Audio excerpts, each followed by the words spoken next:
Good afternoon. Welcome to the May 8th meeting of the Oceanside City Council. Are we recording?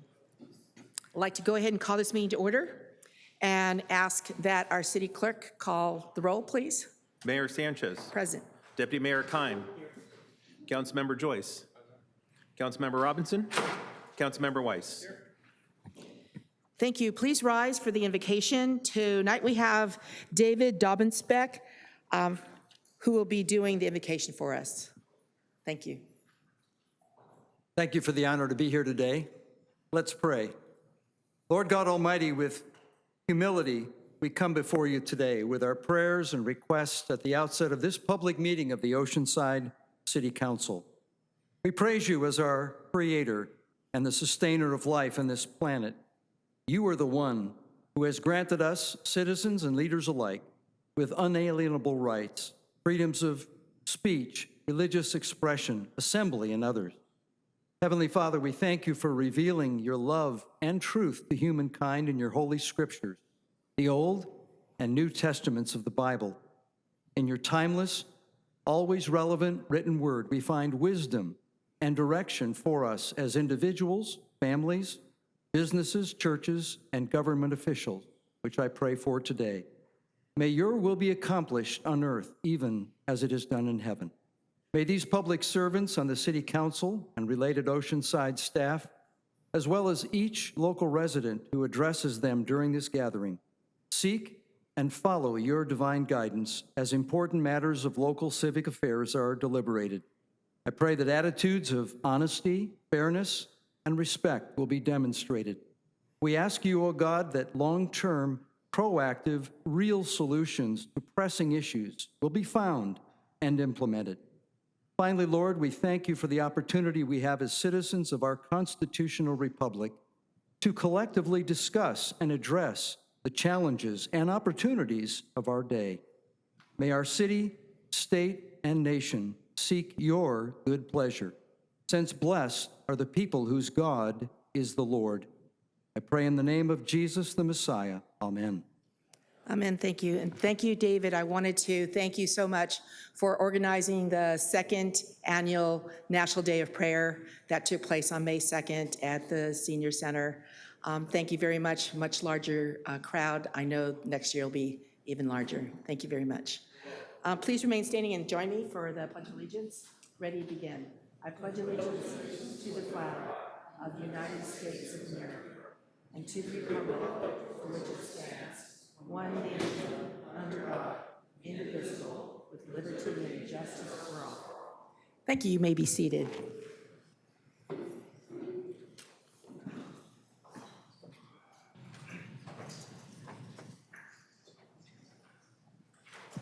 Thank you very much. We have a lot of things, really wonderful things happening in the City of Oceanside. So I'll first call out, well, first of all, I'd like to say that item number 21 on the agenda has been removed. That's a public hearing item that usually is heard. Public hearing items are usually heard at 6 o'clock. So just to let you know, item 21 has been removed. But the first thing we have is a proclamation in honor of Asian American, Native Hawaiian, and Pacific Islander Heritage Month 2024.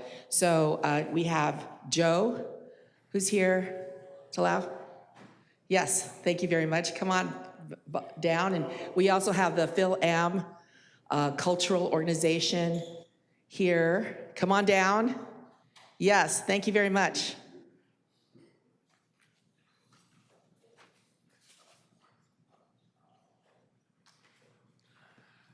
And you could stand around. Jonathan, okay.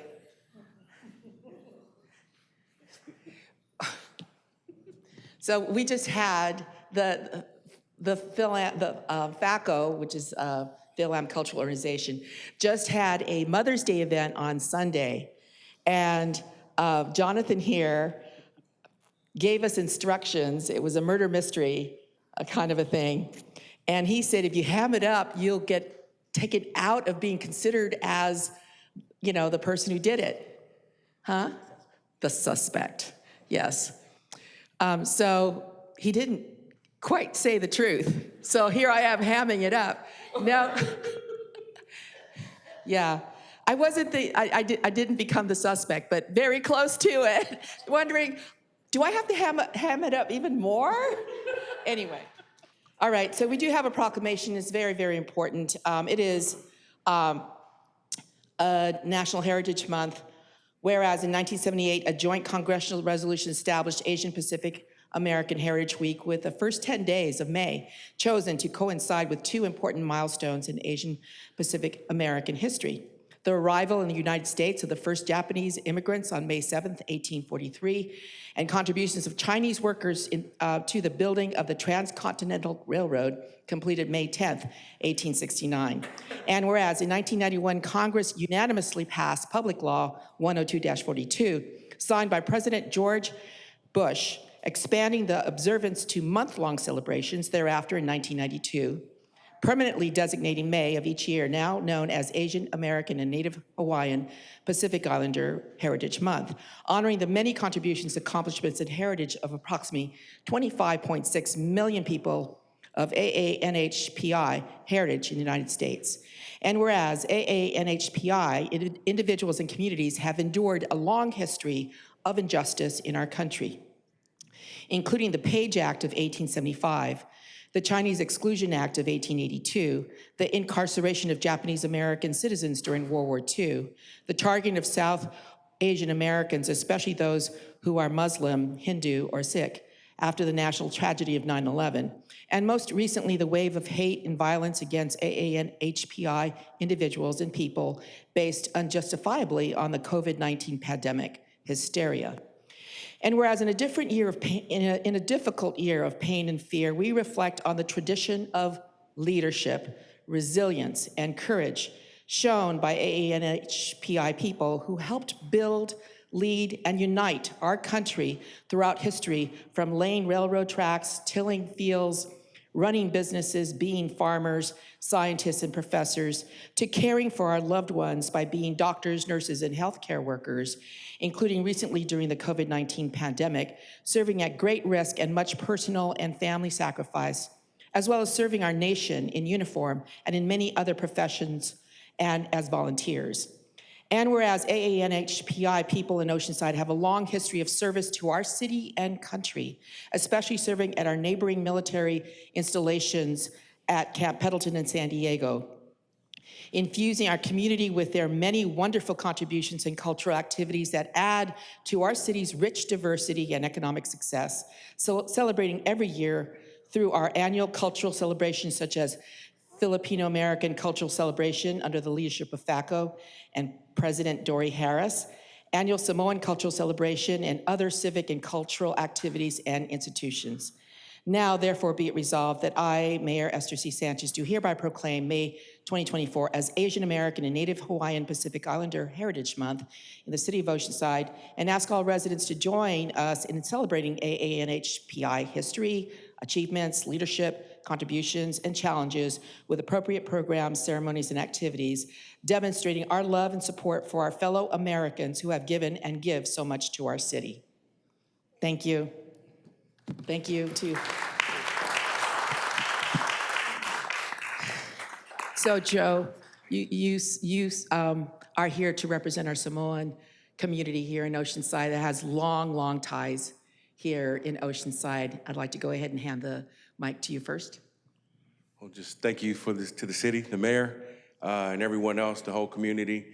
On behalf of the Samoan community, we'd like to thank you guys for the open doors and just for us to continue on representing our people. It goes way deep. I'm just thankful to be here and stand before you guys, and God bless our city. Thank you. And Joe is also on our Community Relations Commission, serving very proudly. Thank you, Joe. Thank you. And Dory Harris is the president, our most honored president of FACO. So I'm going to go ahead and hand the mic to you. Maybe you could present your team here. Thank you, Mayor, and thank you, everyone. Good afternoon. On behalf of the FACO, the Filipino American Cultural Organization, we thank you, and I thank you, Mayor Sanchez for inviting us today. And I am so proud to be the president of the Filipino-American Cultural Organization because we have so much to share about our culture, our heritage to the community. And I do have a big team that supports me so that we can encourage everyone to participate in our organization. And I would like to ask Jonathan, because he's our historian with the Filipino American Cultural Organization, and he can talk more about us. Hello, my name is Jonathan Inerva. I'm the Executive Secretary of the Philippine American Cultural Organization. And with regards to the history, the concept of the organization was established on September 9, 1976 by the three, I would say, three founders, and one of them is still living, and she is the head of the scholarship committee, Miss Nelly Taguba. And she's already in her 80s, but she's still strong. And with regards to that, it is, yes, that's it. And I would like to invite you for our June event also on June 8th here at the Pier Way, and it will be a lot of fun. And also, we would like to also invite the Samoan community, so if you can. All right, I would like to hand this over to anybody. Oh. All right, thank you. Did you want to present each person that's here? Oh, yes, ma'am.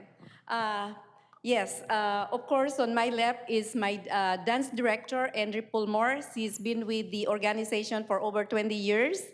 And also my executive secretary, Jonathan Inerva. He's been with us for like 12 years, I think, or 14 years.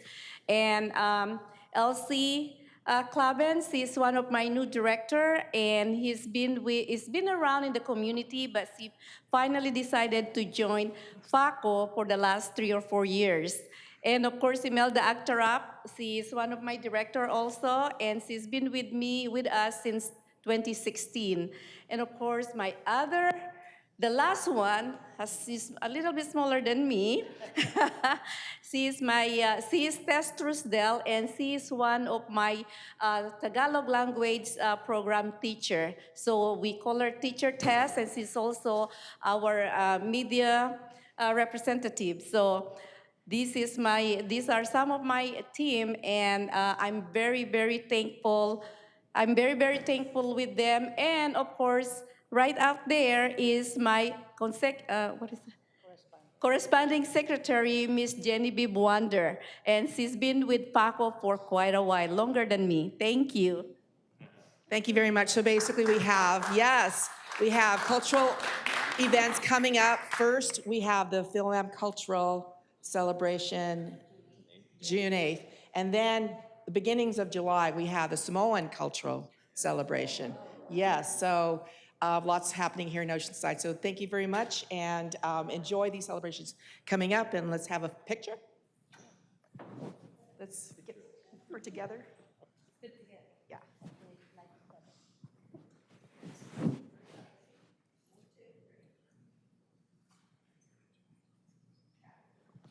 Thank you very much. Thank you. And I will not believe you. Yes. Thank you. Thank you, Joe. Thank you very much. Thank you. Thank you very much. All right, next is a proclamation in honor of Military Appreciation Month 2024. And we have two very important people and actually a group here to help celebrate this. We have Colonel Daniel Whitley here. Colonel, thank you very much for being here from Camp Pendleton. And we have the Veterans Riding Group. Come on up. Yes. And there was, in March, we had Welcome Home for Vietnam veterans, and Colonel here did a great job speaking, and It was wonderful. There was a film that was, I forget the name now, Lunatic something. Something like that, but it was really heartwarming to see so many of our veterans here in Oceanside. So we have a proclamation, and then I'm going to hand the mic over to each one of you. Whereas for generations, here we go, yeah. Whereas for generations, the freedom and security enjoyed by the citizens of the United States are direct results of the continued vigilance and service of the United States Armed Forces, the sacrifices of those who served, those currently serving, and the family members that support them, preserving our liberties over the history of our great nation. And whereas today, California's military presence is the largest in the nation at over 218,000 total active duty and reserve members, with the largest military base at Camp Pendleton. And whereas California is home to over 1.8 million former service members, which is the largest veterans population of any state in the United States. And at the same time, California also has the most homeless veterans in the United States at over 10,400. And whereas Camp Pendleton, established in 1942 to train U.S. Marines for service in World War II, has contributed greatly to the diversity and economy of the city of Oceanside. Camp Pendleton has over 42,000 active duty personnel, 73% of which live off base, a daytime population of 70,000 military and civilian personnel, and more than 77,000 retired residing in the San Diego region, many of who make Oceanside their home. And whereas in 2004, the United States Congress passed a resolution proclaiming May as National Military Appreciation Month, encouraging all citizens to honor current and former members of the U.S. Armed Forces and their families, including those who made the ultimate sacrifice.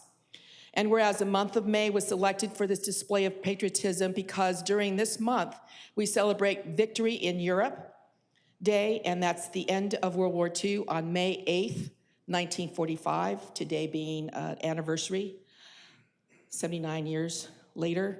Military Spouse Day, Loyalty Day, Armed Forces Day, National Day of Prayer, National Poppy Day, and Memorial Day. Now therefore be it resolved that I, Mayor Sanchez, on behalf of the City of Oceanside, do hereby proclaim May 2024, as Military Appreciation Month in the City of Oceanside, expressing our gratitude and commitment on this month and throughout the year to service members, veterans, and their families who have dedicated their lives in defense of our freedoms. Thank you.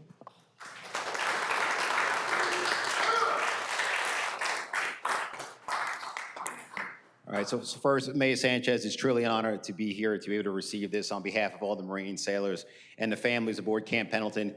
Just a disclaimer up front, I think it's a real shame that Carlsbad was making all that noise this weekend, because we wouldn't do that on the base there.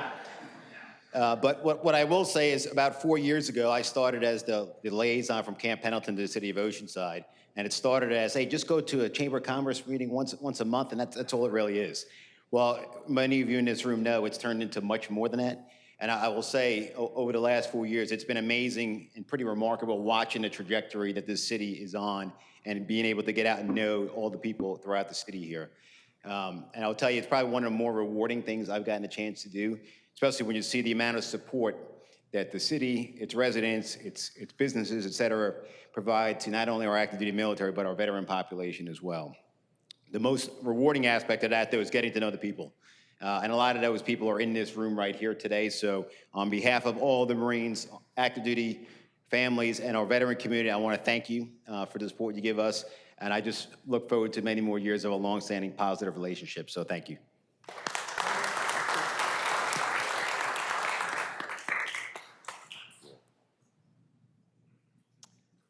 Good evening, Oceanside. Mayor Sanchez, honorable members of the City Council. I got something here. This is a veterans writing group. Okay. So my name is Armin Kurdian. I'm a retired Navy captain. I've served and met other veterans who perform more acts of bravery and of heroism and valor in 25 minutes or perhaps 25 seconds than I did in my 25 years. The horrors of combat are real. Since the dawn of civilization over 5,000 years ago, wars have been fought. Combat injuries can take many forms, and only until very recently did we fully understand that the damage done to a human being can be invisible, as well as those we can directly observe. The stresses of combat are much like the air in a balloon. The balloon can only hold so much air until it bursts. Having not taken part in direct combat myself, I suppose I'm quite fortunate. But I do know that what we used to call shell shock, in many of its forms, is quite real. The healing process can be of limited duration or last a lifetime. Oftentimes, uncorking the bottle to release the pressure inside of our combat veterans is in and of itself extremely challenging. Once open, though, veterans are finally able to communicate their experience to help heal the soul. The Veterans Writing Group of San Diego County, that's writing, we don't ride motorcycles. Some of us do, but that's not why we're here, has been around for several years, but it's a newly incorporated 501c3 nonprofit, and we're also new members of the Vista Chamber of Commerce. Our group is dedicated to supporting veterans and active duty military members from all branches of service and backgrounds, as well as their families in expressing themselves. Through writing, constructive feedback, and shared experiences, we help each other grow, heal, and professionally develop through the power of the written word. We have published 4 books in our short history and are putting together a 5th. In addition, we have doled out thousands of dollars in scholarships for our next generation of young men and women. Most importantly, we provide care, support, and feedback to our members and writers for their short stories, poems, anecdotes, memories, and other works for the ultimate purpose of publishing. We meet the 3rd Saturday of every month at 1100 at the Veterans Association of North County, and we are always looking for new writers to join our group.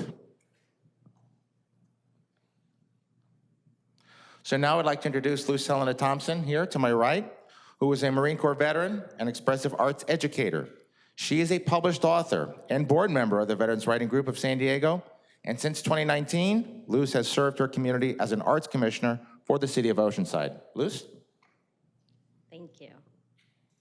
Good evening, ladies and gentlemen. So I'm going to read you something from our first book that I wrote back in 2012. While I am a Marine Corps veteran, I am also the wife of a 3-time combat veteran who retired after 20 years and the mother of a son who just joined the Army. So this is called A War. He fought in a war that I could not understand, with the eyes of a boy and the heart of a man. His innocence they took and emotion denied. As he watched them kill brothers, he silently cried. His tears were no use when they had to push ahead, and with everything he felt, nothing was said. He drank away the pain and all of the sorrow and all of his dreams for a better tomorrow. With every passing sip, the memories had faded, leaving him broken and terribly jaded. Feeling like a failure, too afraid to come forward, wishing their expectations could somehow be lowered. Silencing the phone whenever it rings, but the distance doesn't seem to change anything. Feeling alone as if nobody cared. Oh, please help my friend, for he's terribly scared. He's stronger than this, but too weak to come back. For the emotion it takes, he unfortunately lacks. The system that changed him is ready to help, but change-worthy beliefs begin with himself. And if he doesn't think he can heal, then where should he turn? Because deep down inside, I'm getting concerned. I worry all the time that this will all be too much, and in the end, I'll lose out on the man that I love. If my writing could save him, I'd put it on this page. If only there was some way to help him be saved. For the war took away so much more than time. It took away from me the man I called mine. And though he wasn't injured where anyone could see, the wound isn't healing from PTSD. It's stabbing him in the back and messing with his head as he lay there in pain, alone in his bed. My heart bleeds for him, and I can't help but feel like something is wrong because this doesn't seem real. One day he's good and on top of his game, and the next day they're back to being the same. The depression and anger he rightfully owns, but the devastation of war has invaded my home. We cannot lower our expectations to meet your demands. The tragedy of war knows not where it lands. But the wife of a soldier and the wife of a Marine has a voice deep inside her that desperately screams, "He is not the same, and my darling needs help after everything he's seen and everything he's felt." He watched as his brothers were killed by his side with nowhere to run and nowhere to hide. He heard how they screamed and they took their last breath and they stared in the face of the evil of death.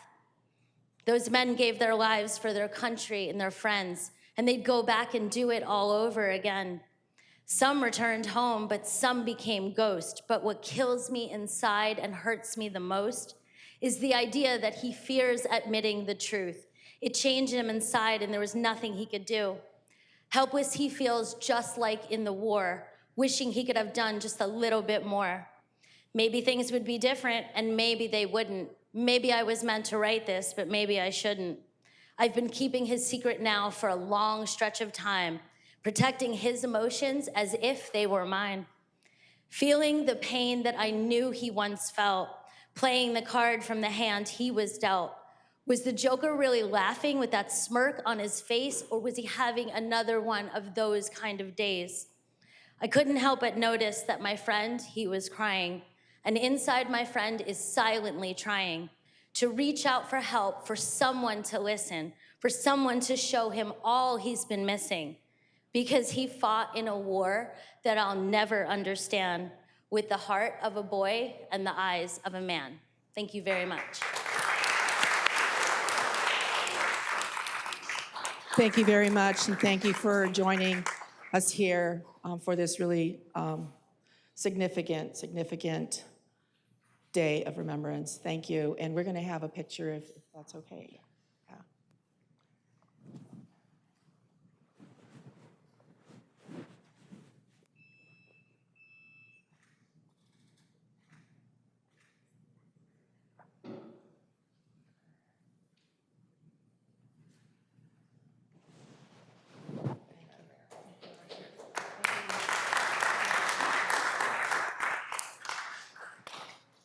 Right, so next is a proclamation recognizing Water Safety Month in City of Oceanside. We've got Manny Gonzalez, who is our Director for Parks and Recreation, and crew and team. Yes. So whereas May is Water Safety and Drowning Prevention Month was established through a collaborative effort across the country to promote water safety and drowning prevention. And whereas each year drowning incidents result in hundreds of emergency room visits, including hospital stays and potential life-altering and permanent disabilities of Oceanside residents and visitors. And whereas the California Department of Public Health reports that between 2016 and 2022, 3,693 California residents died from drowning. 2,931 were hospitalized, and 9,734 were treated in an emergency department for non-fatal drowning. And whereas City of Oceanside is extremely proud of its aquatic programs and their contributions to fostering lifelong human development, providing recreational experiences beneficial to overall physical fitness, and strengthening sense of place, safety, and security for residents of all ages. And whereas City of Oceanside is a leader in drowning prevention by offering affordable swim lessons to 3,012 people, that's children and adults, and providing safe aquatic recreational opportunities to 112,589 people at the 2 aquatic facilities that were operational last year during the Brook Street Swim Center renovation. And whereas last year, 3.3 million people visited Oceanside beaches, with 1.6 million entering the water, and City of Oceanside lifeguards took 17,085 preventative actions, made 2,103 ocean rescues, responded to 1,698 minor medical aids, and performed 88 boat rescues, had 351 EMS responses with Oceanside Fire Department, performed 62,979 safe swim and surf area enforcements, and 9,373 law education enforcements. And whereas City of Oceanside Parks and Recreation Department and the City of Oceanside Fire Department acknowledge that drowning is a complex issue and that progress in reducing the burden and occurrence of fatal and non-fatal drowning requires collaboration between different sectors and stakeholders with diverse perspectives and approaches. Now therefore be it resolved that I, Mayor Sanchez, do hereby proclaim the month of May as Water Safety Month in the City of Oceanside, encouraging all citizens to celebrate by visiting one of Oceanside's beaches or public swimming pools, reminding everyone to be safer in and around the water this summer and all year long. Thank you.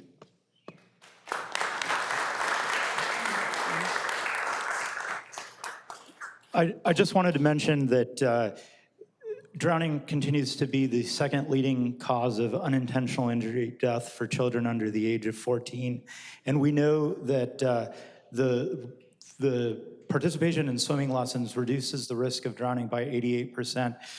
So one of the things that we encourage people during the month of May is to really think about being safe around different bodies of water, but also participating in swim lessons. And we have a great relationship with the lifeguards at the beach.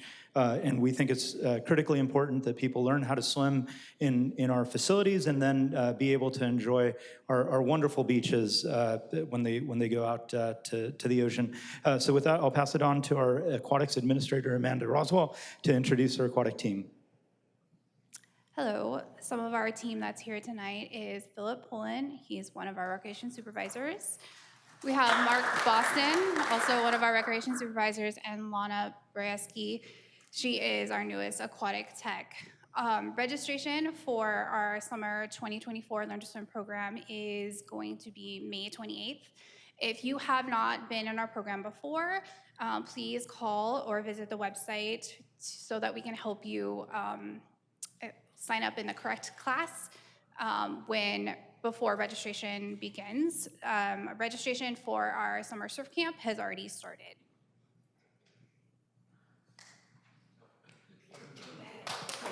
Hi. Hi there. I'm Lifeguard Lieutenant Tyler Berry. This is Sergeant Jonathan Chesner, representing the Fire Department Lifeguard Division. We just have a great collaboration with Parks and Rec. My kids are in swim lessons, so they'll be there. We have a swim test going on for the junior guard program right now. We've taught so many kids how to swim with this collaboration through Waterproof Oceanside. And again, the goal is to get everybody safe before they come to our beaches. And the start is learning to swim at the pool. So get out there. Thanks.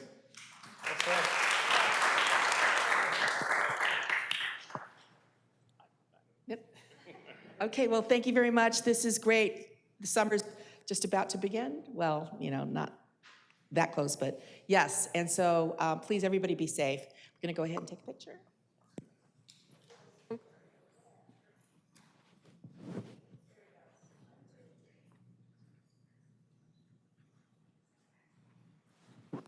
Thank you so much.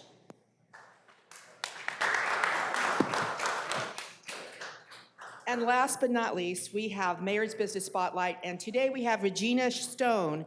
She is the owner of Axe Fitness in Oceanside, and we also have a representative from the Chamber of Commerce.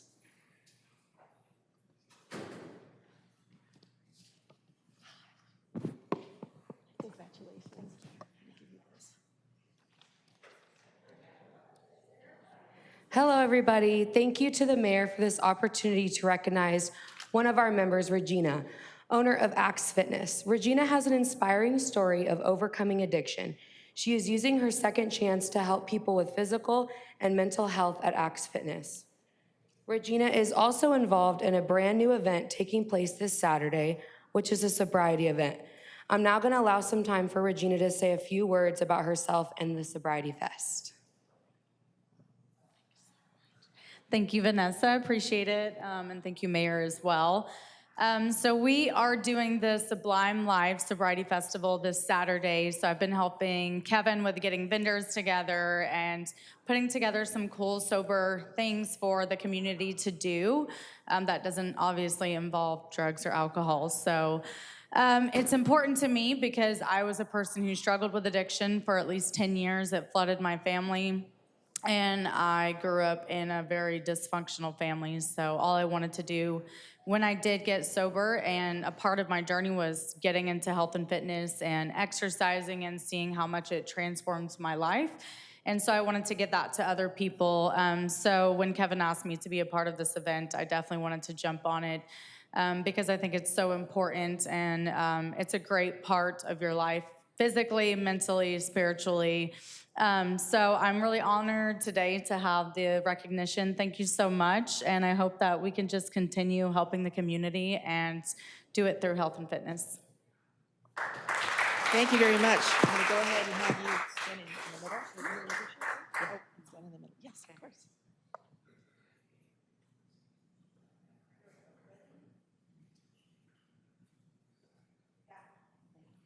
Thank you.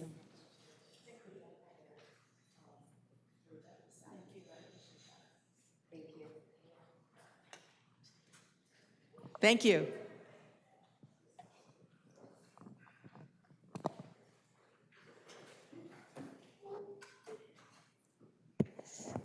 All right, Mr. Mullen, do we have any closed session report? Do we have a closed The session report? council met in closed session on the labor negotiation item to discuss the status of negotiations with the OPOA, non-sworn, MECO, and the Marine Safety Association. There's no action on item 1 to report. We also met on item 2, conference with legal counsel involving the San Diego Regional Water Quality Control Board complaint number 9/2023-0015. The council did meet and give direction, but there's no final action to report under the Brown Act.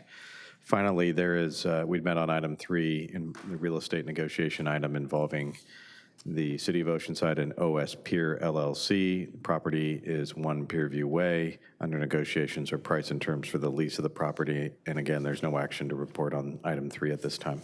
Thank you very much. Next are the consent calendar items, items 5 through 20. Are there any requests to speak from the public? Did you say 5 through 20? Did I say 5 through 17, excuse me? 17. There's no request from the public. All right. There's a motion to approve. I'd like to pull 17, please. 17 is being pulled. And I'll second the motion. Okay, there's a motion and a second. I don't want to pull it. I just want to real quickly say I appreciate staff going after the grant for Safe Streets for All, and that I think it's a really important part of the safety of our city. So I appreciate that. Thank you very much. Let's vote.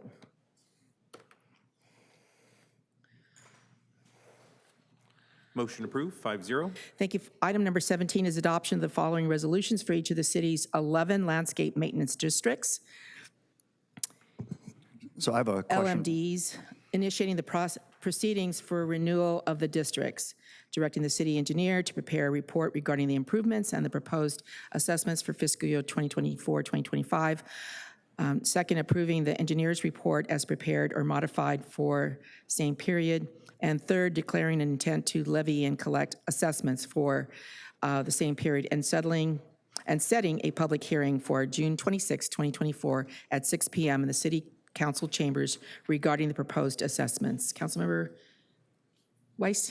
Yes, I have a question for staff. So earlier this week, we received the memo and the copy of the financial audit of the various LMADs, and it appears that 4 of them are on the verge of insolvency, but the balance of them all have, in the memo and the backup material, have indicated that there are sufficient funds to maintain, I think what we're calling Tier 3 maintenance, which is pretty much next to nothing. So if any of those other districts wanted to have increased maintenance, increased water and everything else, I suspect that those districts would then be pretty much insolvent as well. Would that be accurate? Honorable Mayor, Councilman Wise, you're accurate. Let me take the opportunity first and thank our staff, Vicky Gutierrez and Valerie McAdam, Barbara Hamilton, City Attorney Office, who were instrumental in finishing the report that we sent to you for review. You're absolutely correct. This is a pretty complex and challenging project. As you know, the LMAS, the crux of the issue is that these agreements and arrangements were made decades ago. For example, one of them was formed in 1979, 45 years ago, and at a fixed assessment. And so expecting to deliver the same level of service over a 45-year period is unrealistic. I would assume most people would agree. And even the ones, which is less than half of them, who have a consumer price index adjustment, inflation adjustment, they're capped at below the inflation rate. So it's pretty challenging, but to solve the problems, we took a small step, doing a triage approach, looking at the ones that are insolvent as we speak. And there are 4 of them that we presented to you. And we have some recommendations for working with those 4 LMADs. But as Councilman Wise, as you mentioned, the other ones are solvent only at a minimum level of service. If they want any additional level of service, they either have to do a reassessment or as some of them, or at least one of them, to my knowledge, have made contributions on their own to the LMAT to improve the level of service. Thank you. Move approval of the item. There's a motion and a second, and I do know that there is, the Mission Meadows is trying to work something out within the community. So there's a motion and a second. Please vote.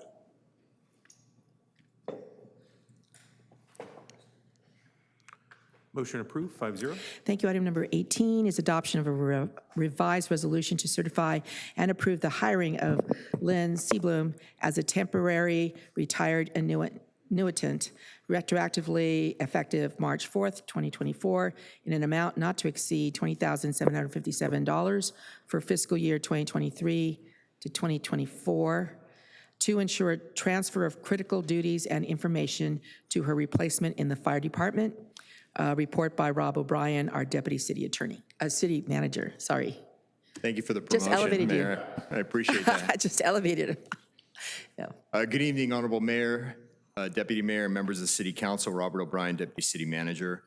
As you may recall, back in February of this year, Chief Parsons presented a general item with the request to temporarily rehire a retired annuitant, Lynn Seablum, to provide assistance and help with the transition of her former duties and responsibilities to the new medical services officer. Also, as part of this request and in compliance with CalPERS requirements, the City Council was asked to waive the 180-day waiting period that would allow Ms. Seablum to begin the temporary assignment. Shortly thereafter, CalPERS completed what we typically refer to as a soft audit. And through that, they notified the city that there have been changes to the process for hiring a retired annuitant, including the specific action items that are now required by the Human Resources Department and the City Council. HR staff then worked directly with CalPERS representatives to ensure that the revised resolution and employment agreement are in full compliance with the revised mandates and will now serve as the basis for any future temporary appointments of retired annuitants. So with that, staff is recommending that the City Council adopt the revised resolution to certify and approve the hiring of Lynn Seablum as a temporary retired annuitant, and I'm happy to answer any questions. Thank you. Are there any requests to speak from the public? No requests? No requests. There's a motion and a second. No other comments. Please vote.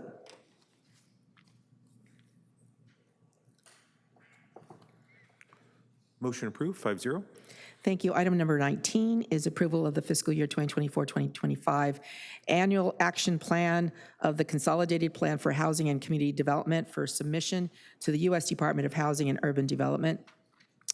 Authorization for the city manager to submit the plan to the U.S. Department of Housing and Urban Development for funds under the Community Development Block Grant and Home Investment Partnership Programs.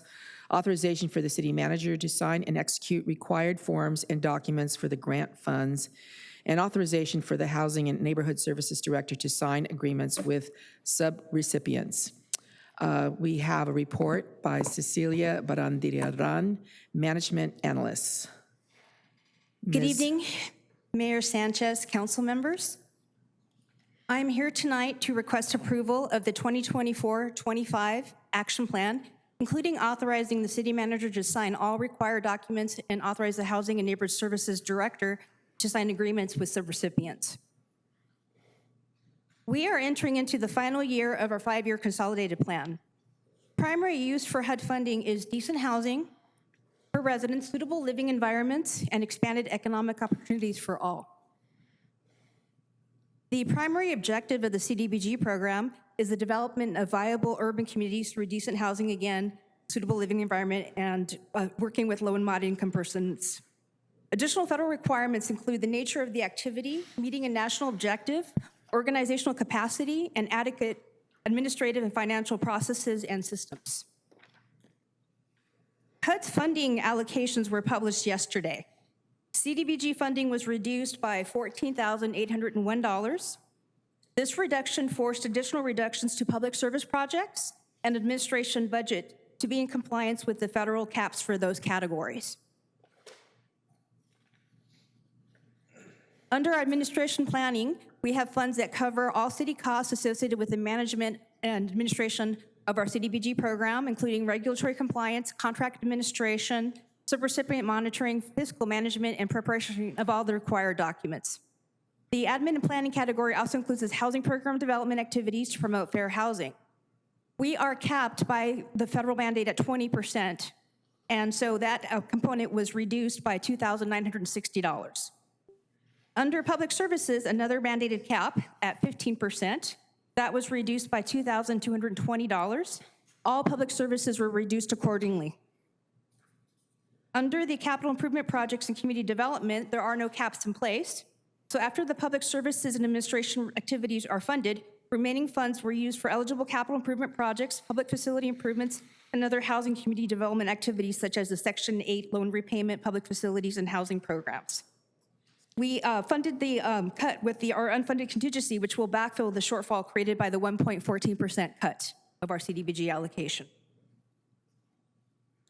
Under public facilities, we have had several capital projects that have been ongoing that were developed over the last 5 years. One new project has been added to this process, that is the LGBTQ ADA parking lot improvements. Additional comments were received regarding opening the CDBG public service solicitation process, and this will be evaluated as part of the upcoming 2025-2020 consolidated planning process.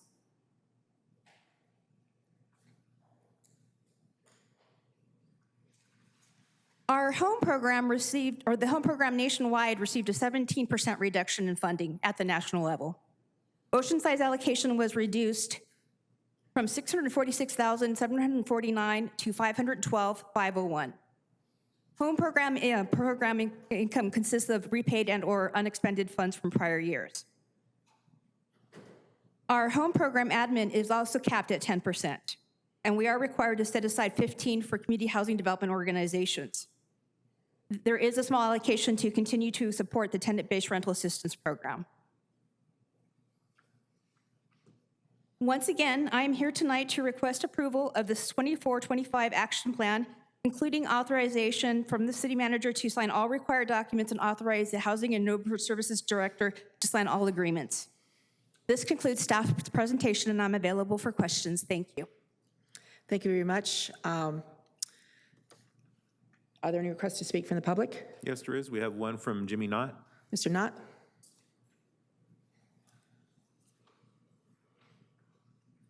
Mayor, council members, Jimmy Knott, 127 Sherry Lane.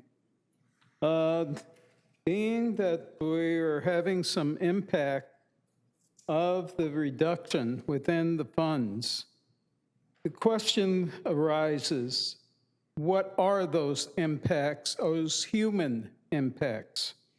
Will they have evaluation criteria for any impacts on those humans? Should we go through and if it's going to affect any selection process that's going to be affecting any of those people or programs? Also, with the capital improvement projects, is any of those projects going to have to be delayed? What is the impact of any of those delays? That was not explained. I think that what we need to do is have some form of a public education process to evaluate the directions onto what those funds should be used for and potentially a reevaluation of those directions. Thank you. Thank you very much. We have no more speakers. Thank you. To the council, Councilmember Weiss. So I have a question. For the Crown Heights Resource Center project, we're allocating $800,000. What all is that going to do to the Resource Center? That is actually helping to support the construction costs. They're finishing out the design and the special elements related to having to relocate staff and subrecipients. And so they anticipate the construction starting, I believe, October, November of this year. Of this year, okay. Good, thank you. And then the other one that you had mentioned was the LGBTQ 88 parking lot improvements. Where is that going to be? Once the acquisition of the former Bread of Life building is complete, and they do their general tenant improvements of the facility. We will come in, from what I understand, the parking lot itself is not ADA compliant. And one of the things for CDBG funding is to make sure for programs that they are ADA compliant. Move approval. Thank you. I'll go ahead and second that. Comments-wise, for next fiscal year, if you would broaden the outreach meetings to all 4 of the neighborhoods, so that way there'll be some kind of continuity in terms of the outreach, and then we'll have a better sense of where the needs are, as well as a description of the census tracts upon which the CDBG funds are based on. There's, Councilmember Joyce? Thank you. Every time we get a chance to register my, especially because we're getting a reduction in funds and how much squeeze there is around the housing money and how much need there is around these programs, just again to request that this loan repayment goes into Measure X and out of our housing services and needs. Thank you very much. Yeah, since 2001, we've been told this program could go away. So we're at least have these funds still, right? There's a motion and a second. Please vote.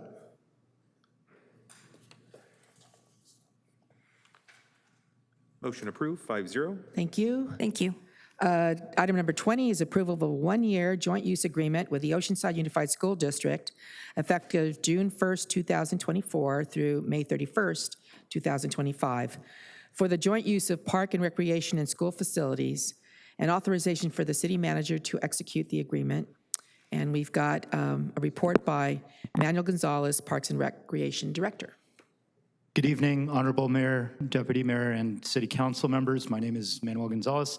I am the Director of Parks and Recreation. I'm here to present item 20 on the joint use agreement between the Parks and Recreation and the school facilities with the Oceanside Unified School District.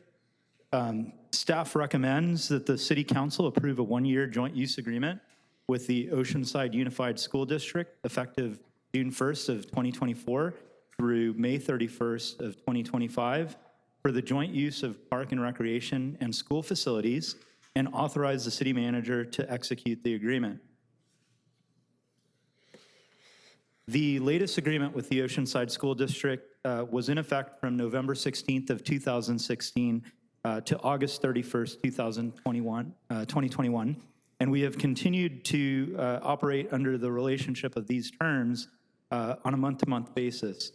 The school district has 115 acres of fields and open spaces which provide additional park areas that improve our reach towards our standard of providing 5 acres of parkland per 1,000 residents. Under the terms of the previous agreement, the Parks and Recreation Department could use district fields for department programs and events, but could not permit the fields to our youth sports organizations.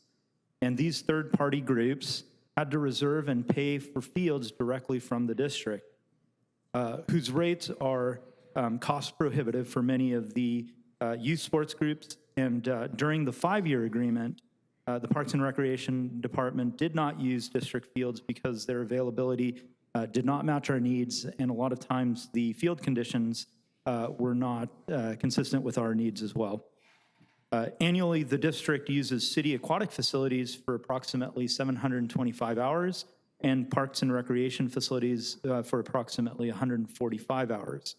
The district pays rental fees for the use of William A. Wagner Aquatic Center and the El Corazon Event Center, but does not pay rental fees for the use of Country Club Senior Center, Marshall Street, or the Brooks Street Swim Centers. The district reimburses the city for staffing costs associated with their use of parks and recreation facilities in accordance with the City Council approved consolidated fees, taxes, and assessment schedule. For the past year, the Parks and Recreation Department and Oceanside Unified School District have been engaged in negotiations for an updated agreement in which the district and the city would agree not to charge each other rental fees or staffing costs. The district would have access to the William A. Wagner Center, Marshall Street, and Brook Street Swim Centers for approximately 725 hours, as well as approximately 145 hours at the Country Club Senior Center and the Event Center at El Corazon at no cost.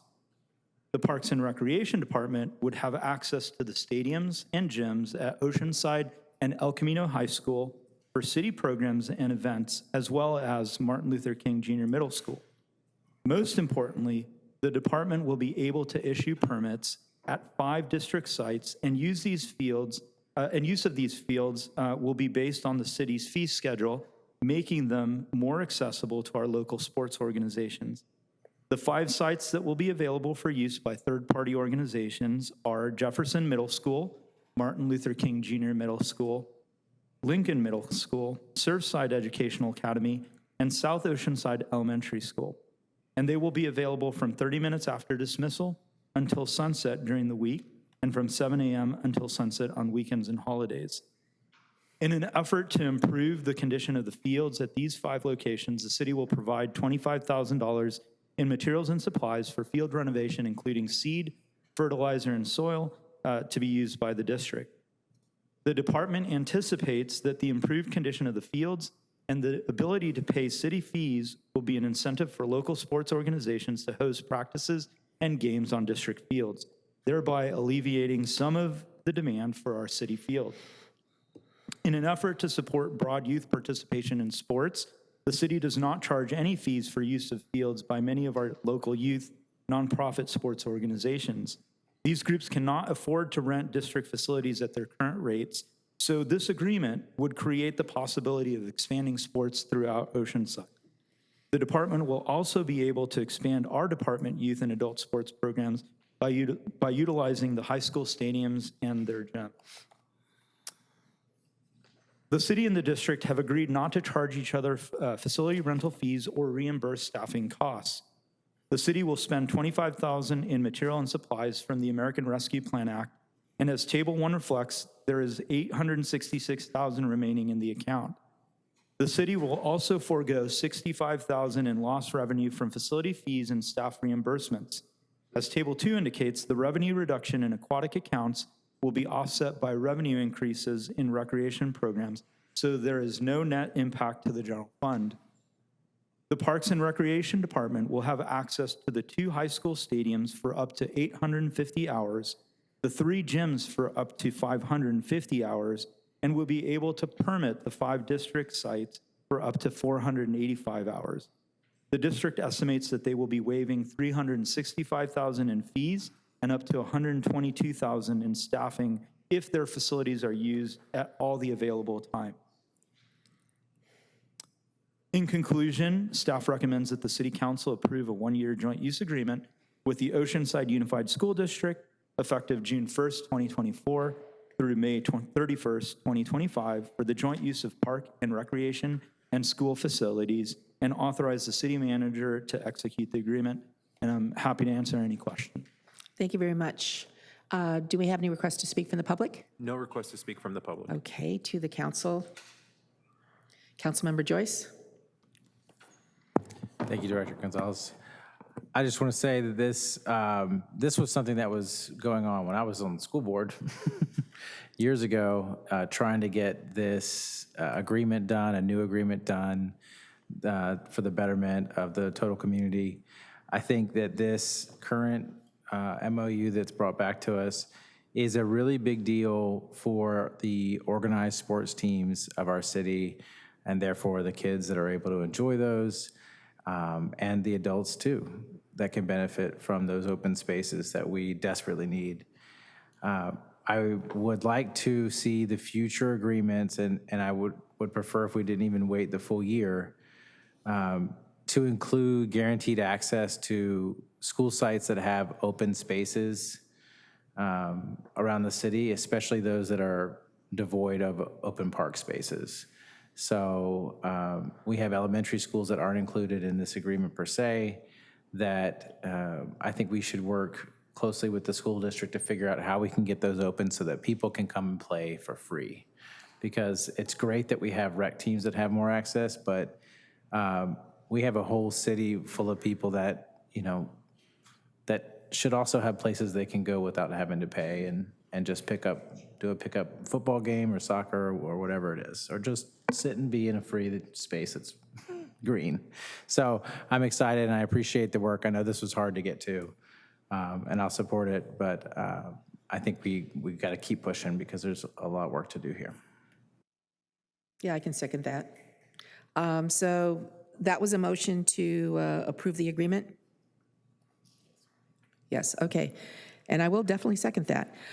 Yes, it is long in coming, and I'm so glad we were all able to sit at the table and make these agreements. I know that the biggest push, I think, was having an aquatic center, a brand-new aquatic center, and that really got the school district to the table. That's what I'm thinking. So thank you very much, Manny, for the work, the hard work. Mr. Borrego, thank you so much, staff, for that. And let's vote.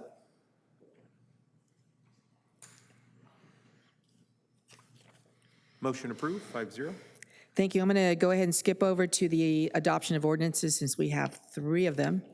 Item number 24 is adoption of an ordinance amending Chapter 2, Section 2, .10, subsection Q, subsection 1, and section 2.10 R, subsection R, and Chapter 28A of the Oceanside City Code to increase the city manager's purchasing authority from $50,000 to $100,000, increase the city manager's signing authority for change orders from 10% or $10,000 to 10% or $20,000, require formal bidding procedures for purchases of $100,000 or more, and permit the acceptance of electronic bids through the use of online bid boards. Do we have any requests to speak from the public? None. Okay. I'll go ahead and move adoption. I believe there was a motion and a second. Mr. Mullen, please title the ordinance. This is the second read and adoption of an ordinance of the City Council of the City of Oceanside amending Chapters 2 and 28 of the Oceanside City Code, adjusting the city manager's authority to make purchases and sign contracts up to $100,000 and to require formal bidding for certain purchases over $100,000. Thank you. Please vote. Motion approved, 5-0. Thank you. Item number 25 is adoption of the ordinance of the City Council of the City of Oceanside, California, acting as a legislative body of the City of Oceanside Community Facilities District number 2023-1, that's the North River Farms Public Facilities, authorizing the levy of a special tax within such district, introduced on April 24th, 2024. Do we have any requests to speak? We have no request to speak. Okay, there's a motion to adopt. And a second. Mr. Mullen, please title the ordinance. Sorry. This is the second read and adoption of an ordinance of the City Council of the City of Oceanside, acting in the legislative body of the City of Oceanside Community Facility District number 2023-1, North River Farms Public Facilities, authorizing the levy of a special tax within such district. Please vote. Motion approved, 5-0. Thank you. Item number 26 is adoption of an ordinance, which is option 1, amending Chapter 24 of the City Code, amending the city's local coastal program to include new restrictions on the establishment and operation of short-term rental units in the city's coastal zone. Do we have any requests to speak? We have 2 from Jimmy Knott and Sully. Okay. Mayor, council members, Jimmy Knott, 127 Sherry Lane. A request from the council that the council directs staff to clarify to the mobile home park operators that the impacts and limitations of short-term rentals apply to them, because it is prohibited within mobile home park communities. And there is no comparable status or equal status to STRs within the community. And also, I'd like to request a review status by staff. Thank you. Thank you very much. Sully? Honorable Mayor, Councilman, staff. As director of the California Short-Term Rental Alliance, I strongly oppose the proposed ban on short-term rentals in the RT zone. Such a move contradicts the Coastal Act and undermines the tourism-driven history of areas like North and South Pacific and North and South Strand. Comparing short-term rental percentages to hotel rooms without considering visitor interest is unfair. Short-term rentals have long contributed to Oceanside's appeal as a visitor destination. Removing the cap in the RT zone, as Councilman Weiss suggested, is vital. Enforcement issues are arising with neighbors filing frivolous complaints. It's crucial to deter such behavior to ensure fair treatment for short-term rental operators. Additionally, the ongoing glitches with MuniRev are causing distress among operators. Addressing these issues promptly is essential for smooth operation. In summary, I urge you to eliminate the cap in the RT zone, monitor enforcement to prevent abuse, and resolve the issues with MuniRev. Thank you for your attention to these urgent matters. Thank you very much. That concludes our speakers. Thank you. To the council, Councilmember Weiss. I'll be supporting this because I do think we need to take action, but I don't disagree with the last speaker. I think we should, if it comes back to us with recommendations from Coastal, I think we should look at increasing the cap to allow additional units in the RT zone. Thank you. But I will move adoption. Okay, there's a motion and second. Councilmember Joyce. I just want to, again, reiterate or clarify my no vote last time. I voted against the action because the protections that we all agreed were necessary to securing a positive lifestyle in the single-family neighborhoods were not being so applied to the neighborhoods that look differently. From my perspective, this is a classist attack on different neighborhoods that don't look all the same. So that's why I voted no. I will be supporting tonight's motion. I'd hope that we get a second chance to formulate a better ordinance, but given that we do not have that opportunity, I will support tonight's motion because it is a step forward in the right direction. And so I just want to make sure that was clarified for the record. Thank you. Mr. Mullen, please title the ordinance. Thank you. This is the second read and adoption of an ordinance of the City Council of the City of Oceanside amending Chapter 24 of the Oceanside City Code to regulate short-term rental units in the coastal zone. And just for the record, we already adopted the resolution approving the local coastal plan amendment, so that doesn't require a second read. Thank you. Please vote.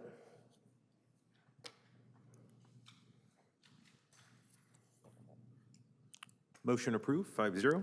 Thank you. To item number 22, which are advanced written requests to reserve time to speak.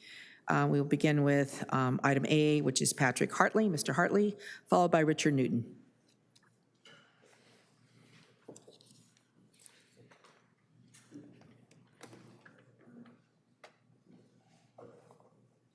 Thank you, Honorable Mayor and Honorable City Council.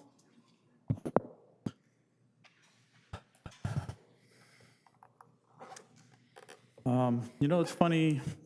Originally, America was colonized by the British.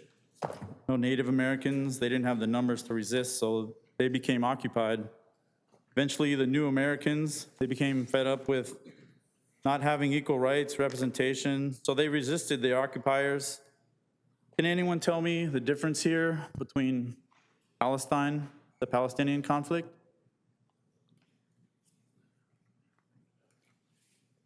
Palestine was inhabited by indigenous Palestinians, which until the 1900s was maybe 5% Jewish. By 1948, the British left, it was 30%, but they only lived on 8% of the land. The UN then gave the Zionist groups that included Jews 50% of the land of Palestine. And the founder of Israel, Ben Gurion, started ethnically cleansing the areas of native Palestine. And he's quoted as saying, "We must expel the Arabs and take their place." So at the last meeting, I said, there's this cloud of fear kind of going on, about not speaking out. People are afraid to speak out. Why? There's these protests. The news calls them little Gazas. The media, Republicans, even Democrats will do anything they can to dehumanize us. Dehumanize any rally, any protest, any of us. anyone for speaking up for human rights. And what were we doing at these rallies at like UCSD? We're singing, praying, dancing, sharing meals, watching movies, reading, attending speaker events, advocating for human rights. Are you busy or? I'm listening. Thank you. But that's not what the news said. It said we are posing a significant danger because we had a small barbecue, propane barbecue. That was a danger in America. Never mind the dangerous thousands of bombs that America gives to Israel for free to bomb and kill 25,000 women and children. No danger there, right? So, I mean, we've reached out to you guys, and you guys tell us, oh, you need to talk to Mike Levin. Instead of, we called him out. We called him, no change. He even voted to make any criticism of Israel and against the law. It's a good thing Russia isn't Zionist, because we'd have another 25,000 children dead. But you can't criticize them because it would be anti-Semitic, right? I mean, you ask us to pressure Mike Levin. Why won't you guys pressure him? You guys are the leaders. You guys are our elected representatives. It's not out of bounds for you guys to request something of him, but you blame us. You put it all on us. That's fine. You want to do it that way? I have another question, just hypothetical. Like if there were an attack on Oceanside, you know, I respect these police. I do respect you guys. You guys have a job to do, but are these police going to protect the children if tanks come rolling in, killing civilians? Or are they going to protect the people in the tanks? They're going to say, those tanks are killing children in self-defense. And if people resist them, then we'll, shut your mouth for standing up for human rights, or we're going to hit you. That's what's happening in these universities. And I want to tell you that you're endangering us by not speaking up. The Arab Muslim community and our allies that support them, professors, parents, community leaders, we all just want peace. We're being ignored, marginalized, not just marginalized, we're being silenced, harassed, slandered, doxxed, bullied, threatened. I have to say, I'm fearful, not just for me, but for people around me, my family and friends. I made the mistake of talking to someone at a recent rally, claimed to be a journalist, and she made all these allegations that, that I'm an organizer. I'm organizing these rallies on other colleges. That there's 100% them. Thank you very much, sir. Thank you. Thank you. Because I go to I'm an outside. And, I'm just trying to work. Sir, thank you very much. Why my government is using our tax money to kill kids. Mr. Newton? What are we paying you for? You guys are supposed to. Thank you very much.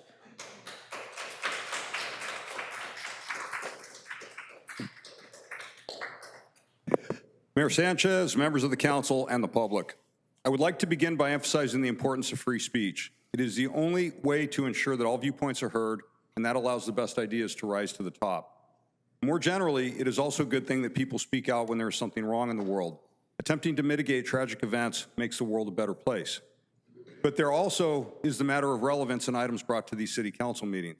A local municipality is limited in scope and resources. It cannot be expected to evaluate or impact events or policies outside of its jurisdiction.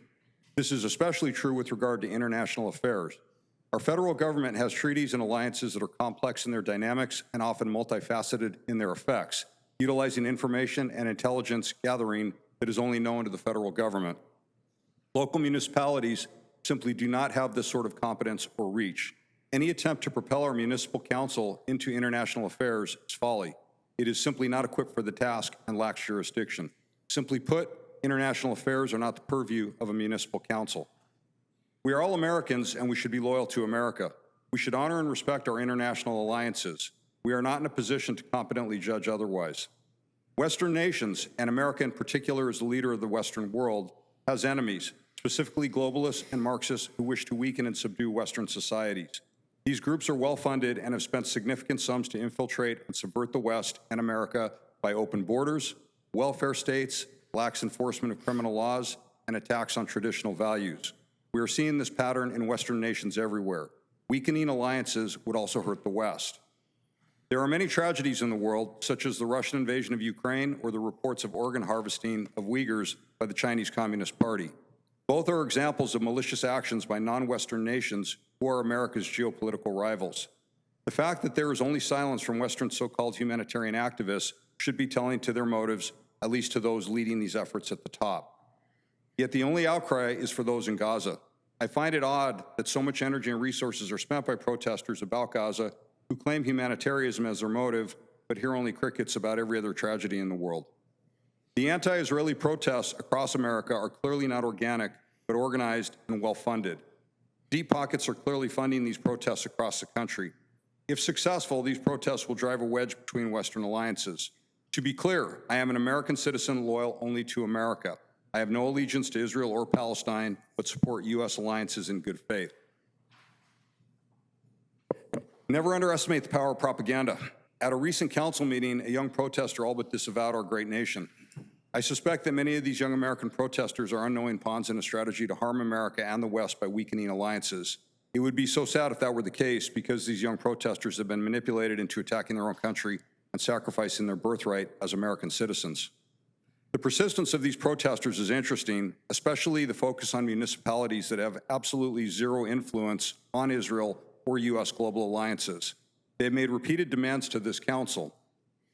Why put so much effort into demanding a local entity make a statement that is meaningless by any practical measure? The answer is simple: because it is a symbol of submission to the progressive left. These demands are strictly a move to establish political dominance over local governments and further the left's agenda to assert control in America. This must be fought.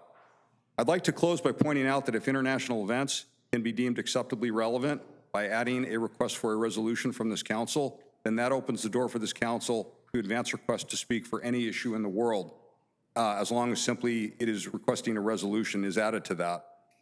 If that is the standard going forward, it opens the door to a lot of new topics to bring to this council chamber. For the record, I'd also like to state what the previous speaker noted, that I too oppose any legal restriction on criticism of Israel. Criticism is a valid feedback to correct bad actions, should those occur by any entity. To say that one cannot be criticized gives that entity free rein and power to commit bad acts without any pushback. Thank you. Thank you very much. Now on to item number 23. How many requests do we have from the public on items not on this Originally it was agenda? 11, but one was a duplicate, so we're down to 10 speakers. 10, okay. 2 minutes each.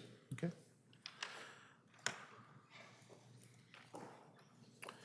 And just real quickly, meetings of the City Council should be conducted in an orderly manner to ensure that the public has a full opportunity to be heard and that the deliberative process of the council is retained at all times.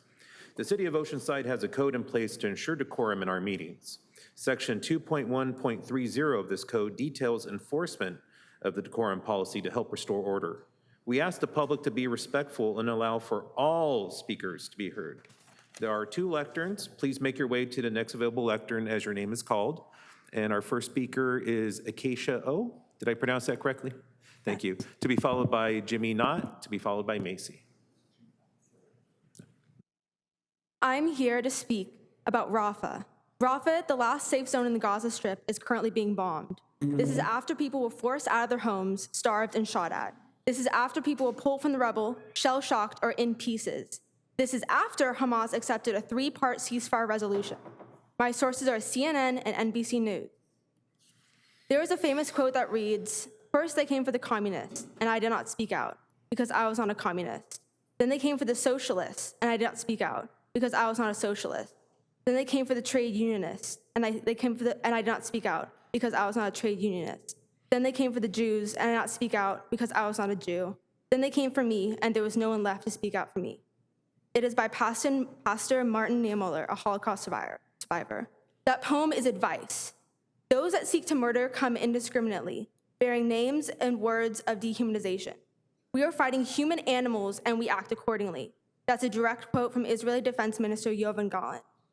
Students and universities are rightfully protesting because they are paying, I repeat, they are paying for Israeli bombs in their taxes and tuition, just like we are. The University of Virginia allowed Nazis with torches to walk through the campus back in 2017. The university condemned the Unite the Right march, but let them walk anyway. Yet the police are called in the very same university when students decide to protest a genocide. You can look this up. It is plain as day that more people are okay with Nazis than they are with an actual genocide. We are acting because we are terrified of the, quite frankly, suicidal nature of American exceptionalism. It can't be us. We're America. Everything is going to turn out great forever. I pray that you are paying attention. I pray that the shame and fear motivates you. Ceasefire now. Thank you. Mr. Knott, followed by Macy. Mayor, council members, Jimmy Knott, 127 Cherry Lane. We recently in the city suffered a big loss, and that was on the end of our pier. The hammerhead onto it basically dissolved into ashes. Now, the question is, what do we do? I believe we need public input, not just council. And I think that what we should do is open it up. I've expressed my opinion first to Councilmember Joyce because he opened up the door for it. I hope he shares my ideas a little bit broadlier than just to his own people in his office. And I think that way, if we opened it up, we could see maybe even private industry, where private industry could come forward with maybe funds to take advantage of it, put in entertainment venues, put in other options onto the pier that we haven't thought about.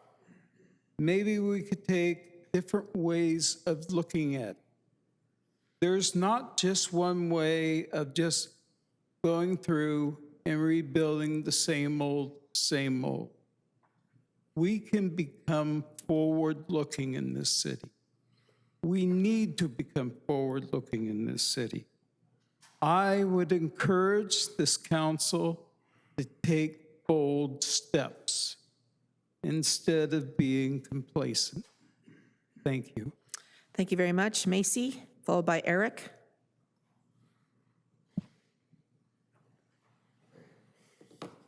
Hind Rajab, I hope you know her name, was the girl who was killed by an IDF sniper after being stuck in a car full of her dead relatives for 3 hours. Hind was able to call emergency services for rescue, but their vehicle was targeted as well, killing the 2 paramedics who risked everything to try and save Hind from that car. Some people ask us why we do this. What does a city council ceasefire or a college encampment do for the people in Gaza? Those brave kids who risked everything at Columbia, like the students before them who risked everything to end apartheid in South Africa, the Vietnam War, and gain civil rights for all of us, have now reached the eyes and ears of Gaza. The mother of Hind Rajab told reporters after hearing the student protesters at Columbia, renamed Hamilton Hall to Hind's Hall, she said, "I started crying because I wanted all of these movements and support to come while Hind was still alive, but I was still happy about it, that there's a possibility that Hind's cause could move and mobilize people in this world, that Hind could be the spark that creates change for the Palestinian cause." In 1985, San Diego was leading the frontier with Chicago, Detroit, and Oakland from leading the divestment and sanctioning of apartheid South Africa. Today, San Diego stands alone on that list in failing to pass a ceasefire resolution in Gaza. Just like our city council, San Diego City Council is refusing to vote on an issue that is deeply troubling to their constituents and the majority of Americans. We will no longer be silenced. We won't let anyone tell us we are motivated by hate or anti-Semitism, or the belief that kids like Hind do not have to die. We are not trying to create any more hate in this world, but rather right the wrongs that are occurring right now in our names by our local, state, and federal government with our tax dollars. And as I have time left, I hope it crossed your minds during the military proclamation. My dad was in the Navy for 20 years. All the PTSD is real. What do you think is happening to 2 million people locked in Gaza right now? Thank you very much. Eric, followed by Jet. Hi there. This is my first city council meeting. I've been to school board meetings before, and those are actually much larger than this. It's weird that you're representing an entire city and the room is so small that it can only fit maybe 100 people. It's also weird that Mayor Sanchez has more screen time during this meeting than an iPad kid at those meetings. I also want to respond to the claims made earlier that it's irrelevant to bring up the Palestinian conflict. We're funding it. America is funding that conflict. And as you spoke about the military earlier, people in Camp Pendleton are afraid that they're going to be deployed there after the assault on Rafah. It's extremely important in our district that we can talk about it. And if you're going to deflect us to 11 every single time, that shows your incompetence. So thank you so much. Thank you. Jet, followed by Julian. Hi, folks. I am going to try a not so novel but not so commonly used tactic. I would love to engage with y'all's humanity. I would love if whoever's willing would take a deep breath with me.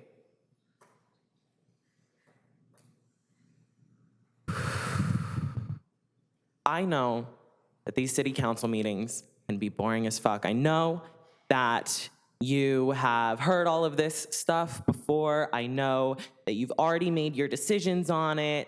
I know blah, blah, blah. And I know that this issue is so divisive and complicated, but it's really not.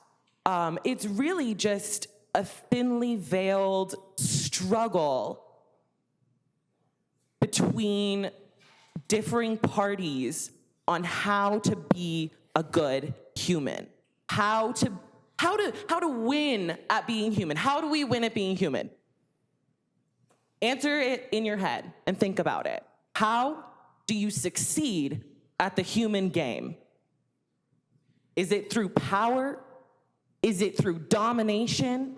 Is it through slaughter, superiority, greed, destruction? Or is it through supporting people that are marginalized, abused, displaced? Is it about creating communities? Is it about listening to people's pain and acknowledging them, saying, yes, I see you and I don't want you to suffer anymore? It may be a symbolic act, but it's time. Thank you very much. To make that act. It Thank is you, time Julian, to choose followed your side. by History Amber. is now. Thank you.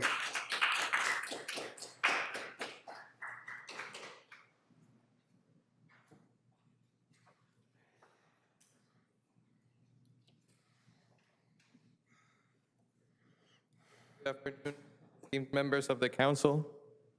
I've come here to speak out against our government's inhumane support of the ongoing genocide in Gaza. The federal government needs to stop funding to the apartheid state of Israel as it facilitates the mass killings of Palestinians in the Gaza Strip. The current actions of our government are not the values the United States upholds. The loss of human lives, now surpassing 30,000 men, women, and children, and going up as we speak, does not go unnoticed by our community. I will not let my flag be stained with genocidal blood. Therefore, I urge all of you in the City Council to show your humanity by being on the right side of history and stand your ground against these atrocious actions of our current administration. If you truly represent the citizens of Oceanside, then you will support our cause and fight alongside us. Members of the City Council must do whatever means possible and necessary to demonstrate their commitment to our American values, as well as on behalf of the people of Oceanside, represent our stance in this matter. This country taught me that we value life and freedom above all else, but stripping it from others is not only disgusting, but inherently hypocritical. I will not let my flag be associated with hypocrisy, murder, or ignorance. This flag symbolizes more than just a piece of cloth. It represents courage to speak truth to power, the compassion to stand with the oppressed, and the commitment to justice and human rights. with this flag in hand, I sent in unwavering solidarity with Palestine, demanding an end to the violence and an immediate halt to the funding that sustains it. And so, once again, I ask the City Council to hear the cries of Palestinians, to fight for what's right, and to represent the citizens Thank you, of Julian. Oceanside. Thank We you. will continue to fight with our American integrity. Thank you, Julian. Thank you. Amber, followed by Christina.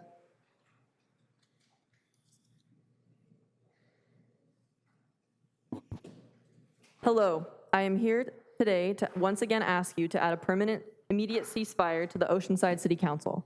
Since the last City Council meeting, I have seen students across campuses, including on campuses across the country, including multiple in this county, being beat by batons, have had mace, tear gas, and rubber bullets used against them, and I've seen snipers on buildings aimed at peaceful protesters for protesting the Palestinian genocide.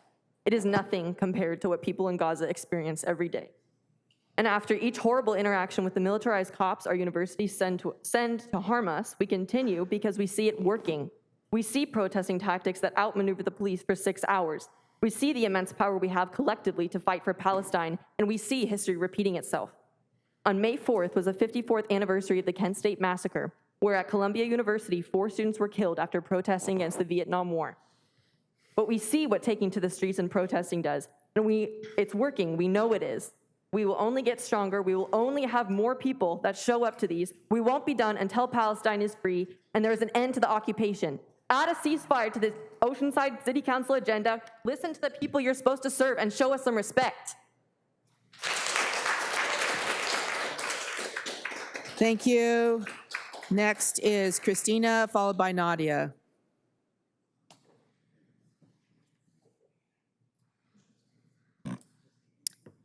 Can you please stop murdering Palestinians? Can you please stop violently harassing peaceful protesters? You might be thinking, well, it's not me calling the shots, but it is you that is saying that those things are okay. It's your silence that's allowing for all of this destruction. How is it that you can just write off an entire people who deserve to live an enjoyable life just as much as you? Can you please stop making this world so unbearable to live in? Do you think we enjoy coming here demanding that you care about humanity? This isn't just about Palestine. It just shines a bright-ass spotlight to how awful our government operates. How is it that we have enough money to not only supply our own military with top-of-the-line body-annihilating weapons, but we have enough to supply another country's military while still having the funds to create multiple COP cities across America? How many people in America can afford groceries? How many people in Oceanside can even afford a 1-bedroom apartment? You're not tired of this shit? Where do you think this is all going? Do you really think we're on a path to success? I don't know how many times it needs to be said. We are just repeating history. Now we're back when women aren't even allowed to decide what they want to do with their own bodies. Please wake up. Please think about the legacy you're leaving behind. Please stop murdering Palestinians. Please stop violently harassing peaceful protesters. Please help us free Palestine. Please help us free each other from the tyranny that is the United States. Please put forth a resolution for a ceasefire on the agenda. Please. Thank you very much. Nadia, followed by Carmen. Good evening, City Council, Honorable Mayor. I'm here again, per usual. You know I am here. I see you're falling asleep, Mr. Robinson. You're paid to stay awake. I never prepare what I'm gonna say here because you guys do something ridiculous every time. Throws me off my game. Last time, well, actually multiple times, we've been told, go to your congressman as if we were not, but we do. We still go to him. And this last time, our efforts were thwarted by someone on the City Council. I'm not gonna name names, but you know, that was not very nice of you, to say the least. You beg us to go put pressure on our congressman, and then you tell him we're there to disrupt. I didn't really appreciate that. I saw you drive off. I was there. It was actually on live. A lot of people saw you do that. I'm glad the city attorney's here. Get ready. You're going to have a lot of work on your hands because if you guys do not know how to divest with your own option, we're going to help you guys divest. So just look out. Please put on the city council agenda a resolution for a ceasefire. Please make steps to divest from companies that are not only complicit, but funding and actively making money off of a genocide. It's unconscionable, it's wrong. We've done it to other countries before. It's nothing new. Please do it. Support your citizens. More and more people are coming out and saying we're against it. The government's supposed to represent us, not their own interests. So I'm asking again, and I'll ask every 2 weeks, and I don't care. I have the time for you guys. Thank you. Carmen is last. Carmen, is there no Carmen? Okay, okay, done. All right. I do see Chief Parsons here from the Fire Department. I'd like to ask him for an update, quick update on the fire at the pier. That's a quick update. It's out. Yes.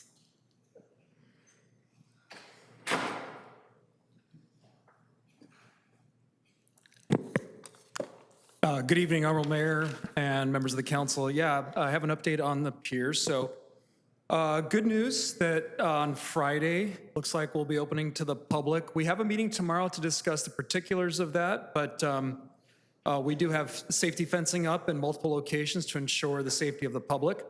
The EOC, the Emergency Operations Center, will be meeting tomorrow to discuss particulars, but it looks like it'll be normal hours that we've had in the past.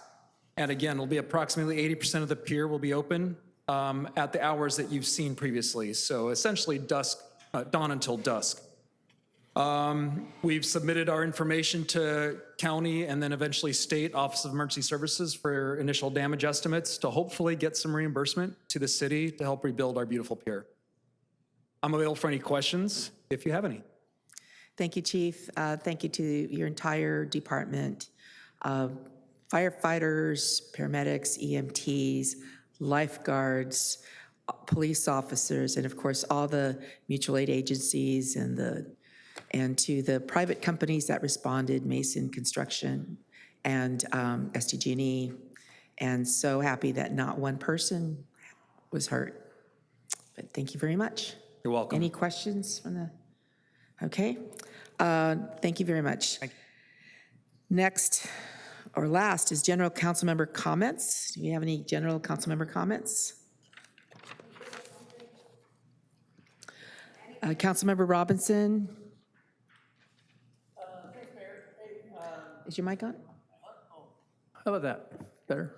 Okay. Just because for Councilmember Joyce, he wanted those updates, and I just wanted to say nothing's happened this week, but we'll have some for you probably the next council meeting, just to we have some meetings scheduled with NCTD and Cal Cities and such.